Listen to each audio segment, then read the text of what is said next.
और मेरी holding from 2017 से। ओके। और दूसरा शेयर है GAIL India Limited, 16,710 quantity at okay. The rate 110, वो 2022 से। ओके, ठीक है। शुरुआत इस टाइम पे हम कर लेते हैं एचपीसीएल से, और अच्छी खासी पोजीशन है इसमें। मैं लॉन्ग लॉन्ग टर्म इन्वेस्टर हूँ, एक अराउंड 2030 तक होल्ड कर सकता हूँ, ऐसा कुछ नहीं। ठीक है, तो लॉन्ग टर्म का नजरिया है और 52 हफ्ते के जो लो है उसके आसपास ही खरीदारी की गई है। इनफैक्ट उससे भी नीचे खरीदारी की गई है। 210 262 का 52 हफ्ते का लो है, और इस टाइम पे currently it is trading at 409। यहाँ पे अच्छा खासा प्रॉफिट आता हुआ दिखाई दिया है, यानी कि डबल पैसा ऑलरेडी हो गया है। सातपुते सर, पैसा बुक कर लें और उसके बाद किसी और शेयर्स में इन्वेस्ट करा जाए, या यहीं पे बने रहे 2030 तक ये होल्ड करके चल सकते हैं?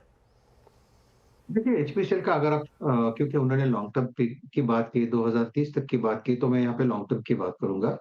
यहाँ पे अगर आप लॉन्ग टर्म यानी मंथली चार्ट अगर आप देखते हो तो लगता है कि ये जो ब्रेकआउट था वो 300 के आसपास था, 300 310 का। एंड अकॉर्डिंग टू ब्रेकआउट इसका जो टारगेट बनता है वो करीबन 500 550 का बनेगा।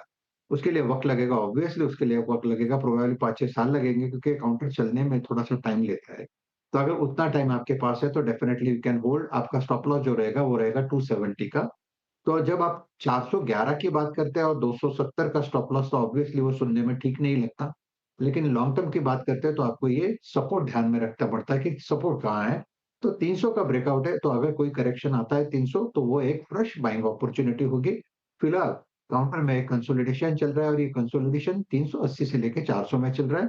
अगर इस लेवल को इसने रिस्पेक्ट किया तो यहीं से रैली मिलेगी करीबन 450 तक। काउंटर अच्छा है, it's a hold for me. Well, तो ये थी राय एचपीसीएल। और गेल की जो इनके शेयर्स हैं वो 110 पे खरीदारी की गई है, और करीबन 17,000 शेयर हैं इनके पोर्टफोलियो में। लेकिन ईयर टू डेट की बात करी जाए तो गेल ने 0%